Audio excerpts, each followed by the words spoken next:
Hoje eu quero encerrar esse ponto e eu vou ler com vocês Gênesis capítulo 50, versos 24 a 26. Você pode ficar assentado como está.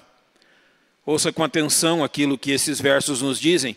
Eles encerram o livro de Gênesis e eles encerram nessa porção a história de José e são importantes para nós. Eu vou ler já do verso 22, Gênesis 50, de 22 a 26. José, pois, habitou no Egito, ele e a casa de seu pai, viveu José 110 anos. E viu José os filhos de Efraim, da terceira geração, também os filhos de Maquir, filho de Manassés, nasceram sobre os joelhos de José. E disse José a seus irmãos, eu morro, mas Deus certamente vos visitará, e vos fará subir desta terra, a terra que jurou a Abraão, a Isaque e a Jacó. E José fez jurar os filhos de Israel, dizendo, certamente vos visitará Deus, e fareis transportar os meus ossos daqui. E morreu José da idade de 110 anos, e o embalsamaram, e o puseram num caixão no Egito. Eu vou reler o verso 25 que diz, e José fez jurar os filhos de Israel, dizendo, certamente vos visitará Deus, e fareis transportar os meus ossos daqui. Feche os seus olhos, vamos orar. Nosso Deus, nós temos Tua santa palavra aberta diante de nossos olhos. E nós entendemos que Teu Espírito Santo é poderoso para falar ao nosso coração e à nossa mente através dela. Tu tens um propósito e creio que o cumprirás pelo Teu Espírito, encontrando em nós corações dóceis, prontos a ouvir a Tua verdade. E assim nós nos colocamos diante do Senhor nesta noite, a ouvir a Tua instrução, confiados que o Senhor nos atenderá, pois o fazemos em nome de nosso tão grande Salvador, o Senhor Jesus Cristo. Amém.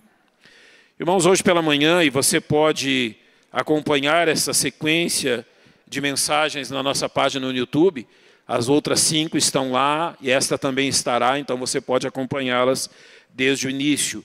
E nós temos trabalhado com os irmãos demonstrando que aquilo que Jacó profetizou quanto aos seus filhos foi real e quanto a José também.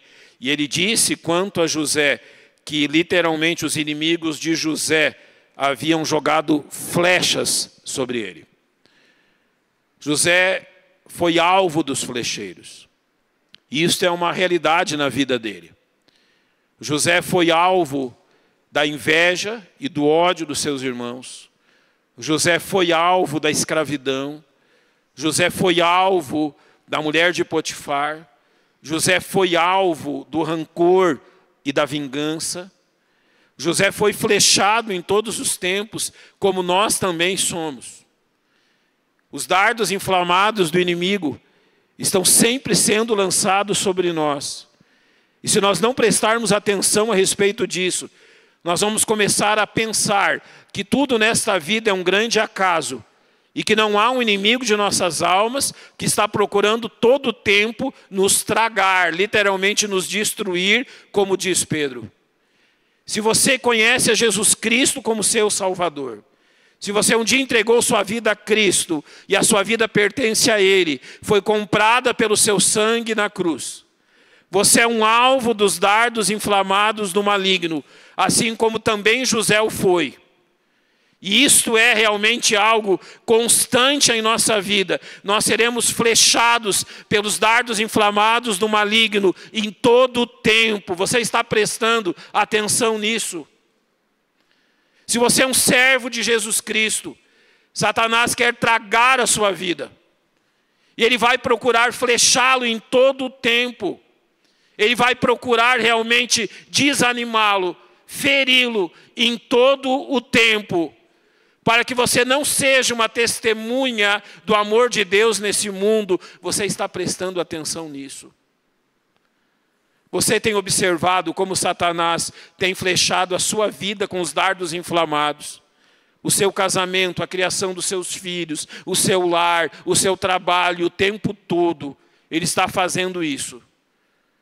E assim como foi a vida de José, realmente só há uma forma de vencermos isto. José e Jacó muito bem estabeleceu isto, que realmente as mãos do forte de Israel estavam sobre ele.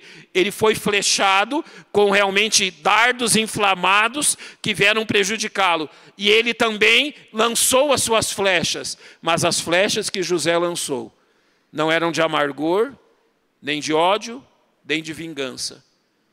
Mas realmente eram as flechas certas, os dardos certos a serem lançados pelos filhos de Deus. Também nisso nós precisamos fazer a diferença nesse mundo. Hoje pela manhã nós falamos do momento onde José então, depois de tantos anos, reencontra seus irmãos. Depois de tudo que aconteceu, agora José novamente está diante dos seus irmãos. Depois de tudo que se deu e do que Deus havia dito, que aqueles irmãos e até os pais de José, o seu pai se curvaria diante dele, mesmo que os seus irmãos tenham evitado que isso ocorresse, através realmente de procurar a morte de José, e não o tendo matado, procuraram a sua morte pela mão de outros homens. Um escravo no Egito não tinha muito tempo de vida, e foi isso que eles imaginaram. Nós vamos impedir que isso aconteça, nos livrando do instrumento que Deus tem usado. Não, Deus não permitiu que isso ocorresse. Deus sustentou a vida de José. E tudo aquilo que aconteceu, desde ser vendido para o Egito, desde ser colocado na prisão, desde voltar para uma prisão pior, pelas mãos da mulher de Potifar, e depois ser elevado realmente ao cargo de maioral do Egito, apenas abaixo de Faraó, em tudo isso nós vemos a mão do nosso Deus. Deus tinha um plano em tudo isso. Assim como Deus tem um plano, e nós falamos sobre isso hoje pela manhã. Deus teve um plano na vida de José. Ele tem um plano perfeito na vida de cada um de nós. As coisas que nos sucedem, as dores e dificuldades que enfrentamos, elas não são obra do acaso. Os problemas e lutas que particularmente enfrentamos na nossa vida demonstram o agir amoroso da mão de Deus, realmente cumprindo a sua vontade em nós, fazendo a sua perfeita vontade cumprir-se em nossa vida. E o clamor desta manhã foi: não se rebele, não seja incrédulo à ação de Deus na sua vida. Por mais que os meios que Ele use, sejam difíceis. Se não me engano, na quarta lição, nós falamos do período onde José esteve na prisão, 2 anos. A mulher de Potifar acusou José, e por 2 anos José agora está na prisão. Ele teve um vislumbre de sair da prisão, quando o copeiro então e o padeiro estão com ele. Ele diz a eles: olha, eu fiz o bem para vocês, recorde-se de mim quando estiverem diante de Faraó. Por 2 anos eles não lembraram dele. Talvez você olhe para os 2 anos de José na prisão e diga: que proveito se tira disso? Qual proveito se tira de sofrer na prisão como um criminoso? Pois naqueles 2 anos, Deus estava mudando o coração de José. Deus estava realmente fazendo na alma dele, no coração dele, coisas que apenas a dor e o sofrimento podem fazer. Entenda isso, há coisas que nós não aprendemos se não for pelo caminho da dor. A dor é um precioso professor. O sofrimento é um precioso professor de lições que jamais nós aprenderíamos. Os propósitos de Deus também se manifestam através do sofrimento. Os propósitos de Deus, o seu plano em nossa vida, também são manifestos através daqueles dias que, na carta aos Efésios, Paulo chama de dias maus. Dias maus que se abatêm sobre nós. Todos os dias são maus nesse mundo de pecado, mas há dias piores do que os outros, há dias mais maus do que os outros, dos quais nós não queremos ter lembrança, pois Deus usa desses dias para mudar o nosso coração. O chamado de hoje pela manhã foi: não se rebele contra isso, não seja incrédulo contra isso. Deus está trabalhando em sua vida. Deus tem um plano e Ele vai cumpri-lo. A segunda questão que tratamos pela manhã foi o encontro de José com seus irmãos. Que oportunidade de vingança, que oportunidade realmente de, talvez se houvesse amargor no coração dele, despejar tudo isso sobre aqueles que lhe causaram tanto mal. E nós vimos então que quando José se encontra com seus irmãos, aquilo que vem à mente, aquilo que ele diz a eles: olha, vocês quiseram fazer o mal contra mim, mas Deus transformou esse mal em bem. Ele me enviou aqui para não somente sustentar a minha vida, mas sustentar a vida de todos vocês. E ao invés das flechas, do amargor, do rancor e da vingança, José lança sobre seus irmãos as flechas do perdão. Ele sabia o que Deus estava fazendo. Ele reconheceu o que Deus estava fazendo. E ao invés do ódio e do rancor, ele devolve aos seus irmãos o perdão e o amor. Porque ele sabia que tudo aquilo estava dentro do plano de Deus. Nós não podemos ler pela manhã.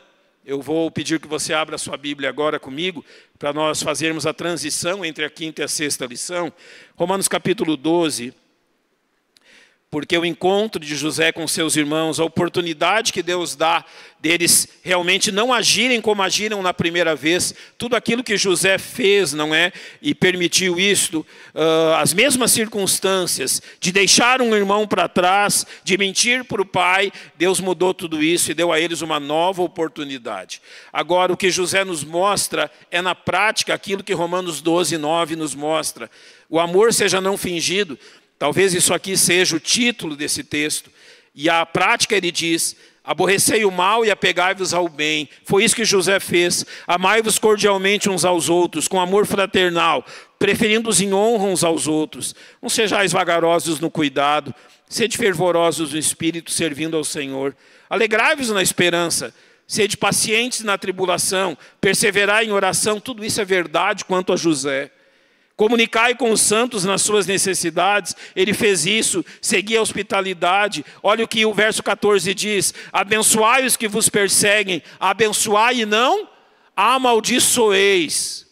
Olha o que Deus deseja de nós. Quando nós confiamos que Ele está nas rédeas de tudo, que Ele tem o timão em suas mãos, que Ele está no controle de tudo, nós somos bênção até aqueles que nos perseguem. Alegrai-vos com os que se alegram, chorai com os que choram. Sede unânimes entre vós, não ambicioneis coisas altas, mas acomodai-vos aos humildes. Não sejais sábios em vós mesmos, a ninguém torneis mal por mal. Procurai as coisas honestas perante todos os homens. Foi isso que ele fez. Verso 18, se for possível, quanto estiver em vós, tende paz com todos os homens. Não vos vingueis a vós mesmos, amados, mas dai lugar à ira, porque está escrito: minha é a vingança, eu recompensarei, diz o Senhor. Portanto, se teu inimigo tiver fome, dá-lhe de comer; se tiver sede, dá-lhe de beber, porque fazendo isto, amontoarás brasas de fogo sobre a sua cabeça. Então ele termina dizendo: não te deixes vencer do mal, mas vence o mal com o bem. Como você faz isso? Tendo a convicção de que Deus tem controlado todas as questões da sua vida. E que mesmo as coisas difíceis que ocorrem pela permissão dEle. E que mesmo nestas questões difíceis, Ele está lhe ensinando. Agora então nós chegamos à última porção da vida de José. Eu vou fazer aqui um esboço cronológico disso. Mais ou menos estabelecendo datas e tempos da vida dele, para que nós cheguemos então à última porção do livro de Gênesis, e nós possamos entender o que os últimos versos do livro de Gênesis demonstram. Já tem a projeção novamente ali. Nós sabemos que quando José foi vendido por seus irmãos, ele tinha 17 anos, e nós temos poucos relatos, além daquele que a Bíblia traz, apenas o suficiente para demonstrar que os seus irmãos o odiavam. Então, naquele momento que foi vendido, ele tinha 17 anos. Nós temos poucas coisas sobre seus filhos, a morte de Jacó e a segurança que José assegurou aos seus irmãos, e isso depois desse ponto. Depois, José estava com 39 anos quando ele reencontrou seus irmãos. Então, já haviam se passado muitos anos. José, então, viveu mais 71 anos com sua família no Egito, o que então termina por completar os seus 110 anos. Poucos relatos nos dizem o que aconteceu nesse tempo, além do fato que habitaram na terra de Gósen, a bênção de Jacó sobre seus filhos, a morte de Jacó e a segurança que José assegurou a seus irmãos. Então, ao fim desses 71 anos, a Bíblia nos dá apenas uma informação a respeito de José. E essa informação é muito importante. Os últimos versos de Gênesis, 24 a 26, dizem que José chamou seus irmãos e disse a eles: eu morro, mas Deus certamente vos visitará e vos fará subir desta terra, a terra que jurou a Abraão, a Isaque e a Jacó. E José fez jurar os filhos de Israel, dizendo: certamente vos visitará Deus, e fareis transportar os meus ossos daqui. E morreu José da idade de 110 anos, e o embalsamaram e o puseram num caixão no Egito. Então José viveu 93 de seus 110 anos no Egito. E o seu último pedido foi que então, quando o povo de Israel retornasse ao Egito, os seus ossos fossem levados para lá. É interessante isso. Você está vendo aqui José olhar para a sua própria morte. Sabe, nós confiamos em Deus não só nessa vida, mas nós confiamos em Deus também depois da nossa morte. E José aqui olha para o tempo depois da sua morte. E assim como ele fez em vida, as coisas continuam iguais. Se em vida ele agiu com base nas promessas de Deus, depois da sua morte, ao recomendar o cuidado com seus ossos, ele continua agindo com base nas promessas de Deus. Ele disse: Deus prometeu visitar-vos. Eu sei disso.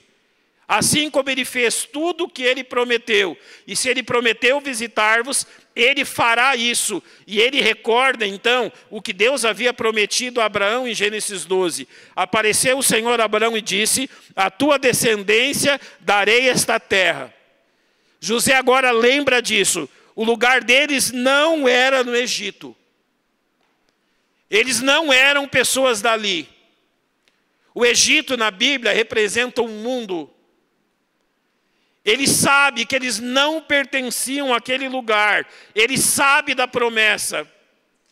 Ele sabe de todos os perigos que rondavam isso. E ele tinha conhecimento das promessas de Deus a Abraão. Em Gênesis 15, os versos 13 a 15, o Senhor diz a Abraão: saibas de certo que peregrina será a tua descendência em terra alheia, e será reduzida à escravidão. Deus agora está falando a Abraão a respeito das questões que envolviam o povo de Israel e da escravidão no Egito.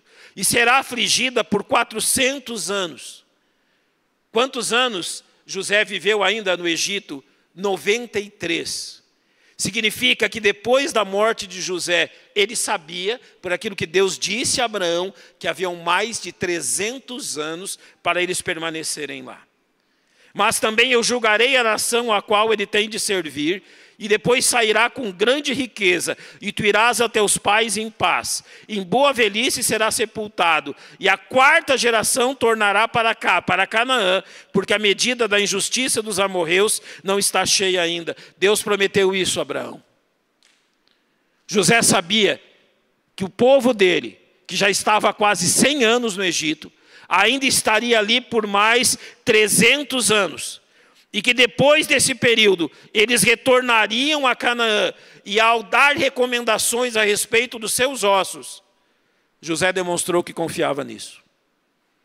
Olhe agora algumas coisas improváveis. A terra de Gósen era uma terra absurdamente boa. Eles criavam o seu gado, tinham uma boa vida. Você realmente acha que o povo de Israel, depois de estabelecido em Gósen, numa terra tão boa, voltaria para Canaã? Você realmente acha que depois de enriquecerem, aumentarem em número e tomarem a terra de Gósen, eles pensariam em retornar a Canaã, a terra prometida? Não. Agora tem mais um problema. Deus havia dito a Abraão que o seu povo se tornaria escravo. Mesmo que houvesse o desejo de retornar, eles não teriam como fazer isso. Ninguém quer perder os seus escravos. E o Egito não os liberaria dali. Então Deus colocou diante de José, mais uma vez, promessas improváveis. Deus prometeu fazer algo, mas aquilo que Ele promete é difícil. Aquilo que Ele promete realmente é difícil de ser alcançado, é difícil de ser realizado. E mais uma vez, então, José se lembra da forma que Deus lidou com ele. Eu não sei quantos anos de vida cristã você tem. Eu não sei há quantos anos você serve a Cristo. Mas eu creio que você tem um histórico na sua mente de tantas e tantas vezes que Deus agiu na sua vida. De tantas vezes que Deus te livrou. De tantas vezes que Deus cumpriu a promessa de sustentar a você e seu lar. De tantas e tantas vezes, em momentos tristes e difíceis, em momentos de dor profunda, que Deus sustentou a sua vida e se fez presente como Ele prometeu sempre ser. Irmãos, as questões que estão diante de nós e que parecem improváveis, elas são improváveis para nós, mas não para o nosso Deus. Elas são improváveis diante da nossa pouca força, diante da pouca força do nosso braço, mas não são improváveis diante do grande poder de Deus. Eu não sei pelo que você ora, eu não sei quais são os seus pedidos, eu não sei o que diante de Deus você lança os desejos do seu coração. Talvez aquilo que você está pedindo para Deus hoje seja improvável. Improvável para nós, homens, mas não para o nosso Deus. É assim que nós vivemos. Há coisas em nossa vida que simplesmente os nossos braços não alcançam. Você sabe qual é a mais sensível delas? Pais, vocês vão concordar comigo que não há nada mais sensível na nossa vida do que a vida dos nossos filhos. Não há nada que preocupe mais o nosso coração e que nos angustie do que as coisas que acontecem com os nossos filhos. Você já deve ter percebido que as suas mãos não alcançam o coração dos seus filhos. E que há certas coisas que acontecem na vida deles que nós somos absolutamente incapazes de mudar. Nós somos incapazes de mudar o coração deles. Nós somos incapazes de mudar quem eles são. Sim, é improvável para nós, mas não para o nosso Deus. Aonde as nossas mãos não alcançam, as mãos do nosso Deus alcançam. E por mais improvável que fossem as promessas diante de José, ele está certo disto.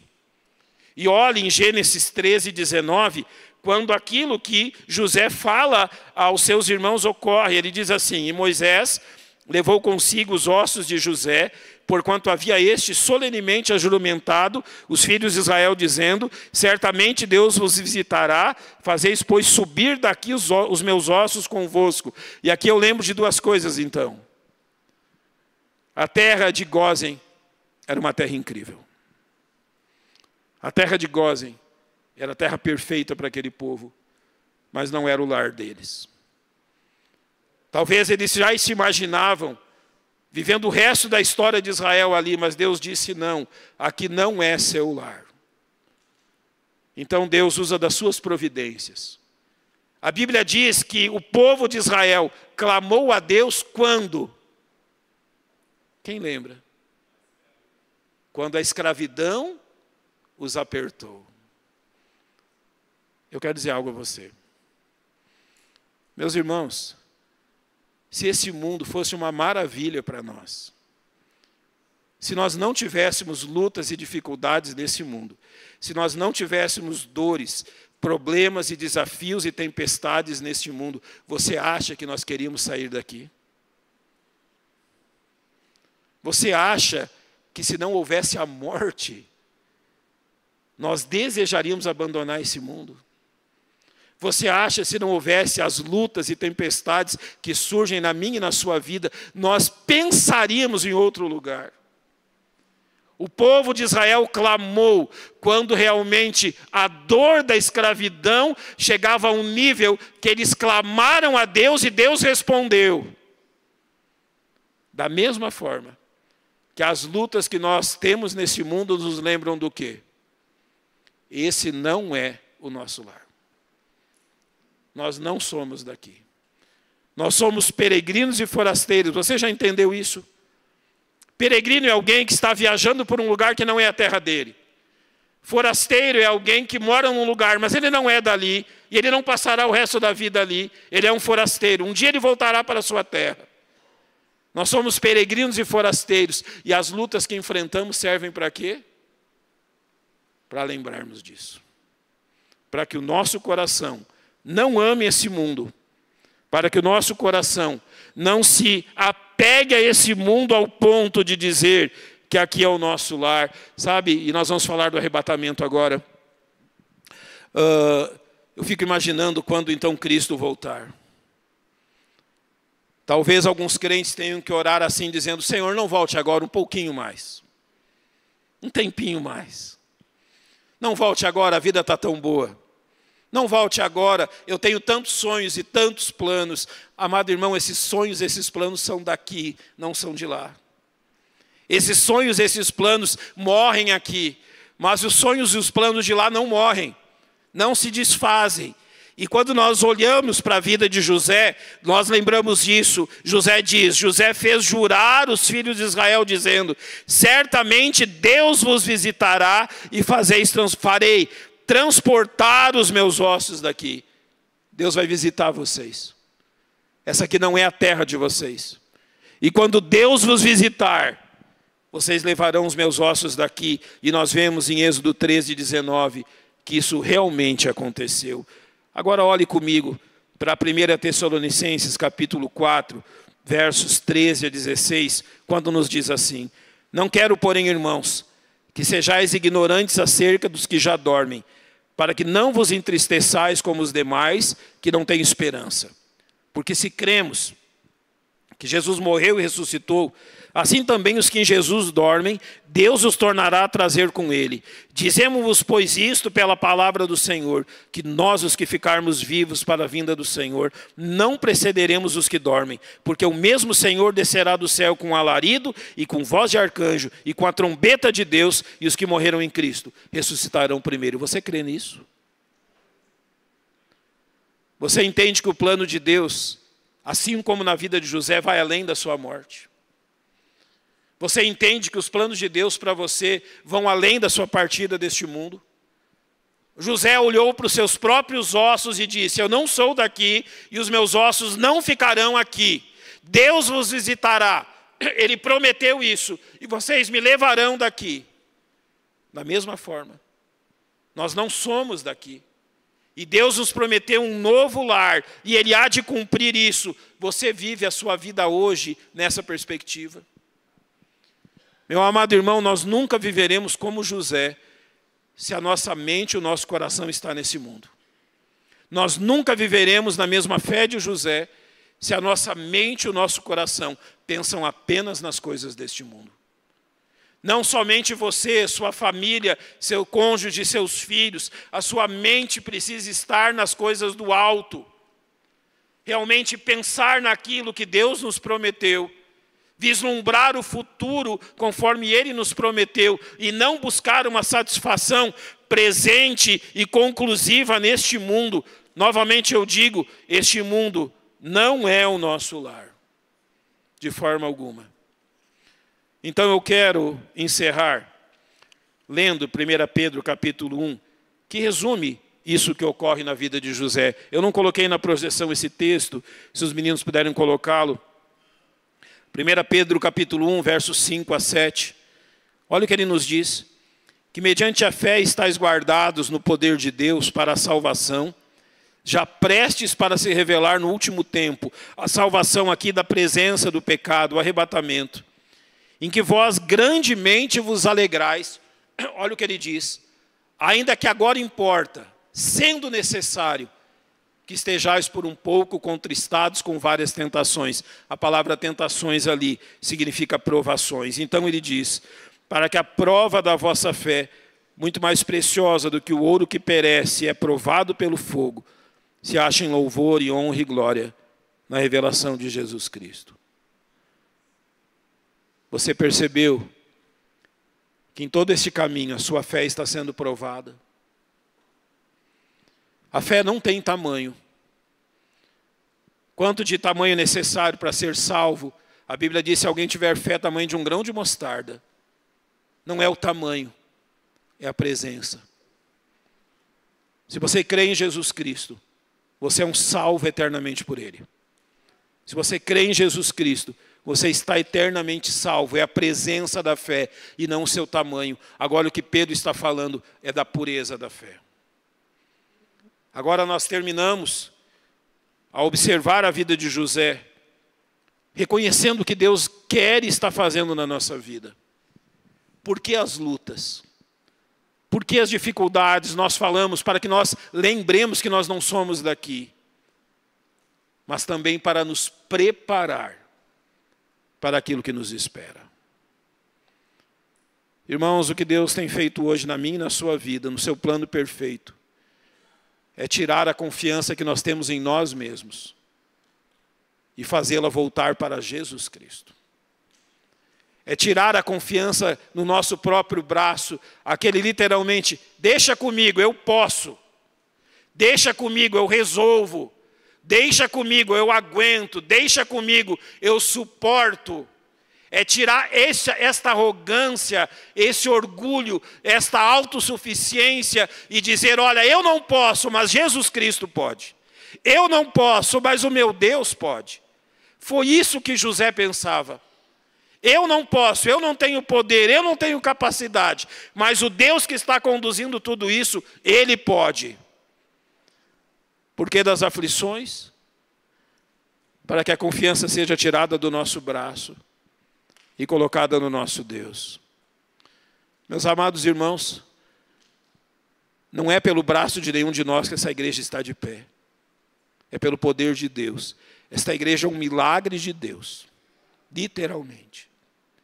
Esta igreja está de pé unicamente porque Deus tem misericórdia dela. E Deus, com a sua misericórdia e graça, tem sustentado por 31 anos esse trabalho. Deus é bondoso e Ele continua a sustentar-nos. Olhe agora para você e para a sua família. Por que você continua de pé? Por que você ainda não foi destruído e derrubado? A mesma resposta: você e sua família só estão de pé pela misericórdia e graça de Deus. É o poder de Deus, é a presença de Deus que não permite que você desista. Nós falamos, eu convido você que assista a mensagem do culto de hoje pela manhã. 1 João 2,19, saíram do nosso meio, porque não eram de nós. Você permanece aqui? Você não quer voltar para o mundo? Todos os dias o mundo nos convida a retornar para Ele. Por que não retornamos? Porque nós não somos de lá. Nós somos daqui. Somos do nosso Deus e é Ele que tem sustentado a nossa vida. Se você pensa que é capaz de algo, lembre-se de José. Se você pensa que tem poder para algo, lembre-se de José. O homem que sabia que ele não era capaz de nada, mas que Deus era capaz de tudo.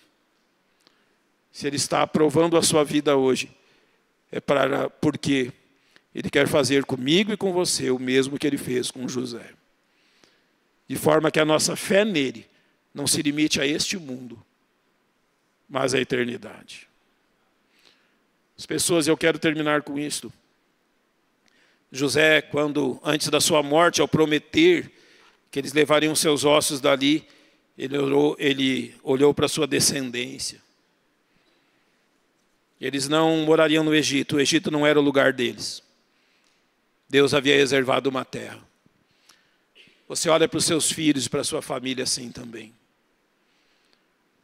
Porque de tudo que você diz que é seu nesse mundo,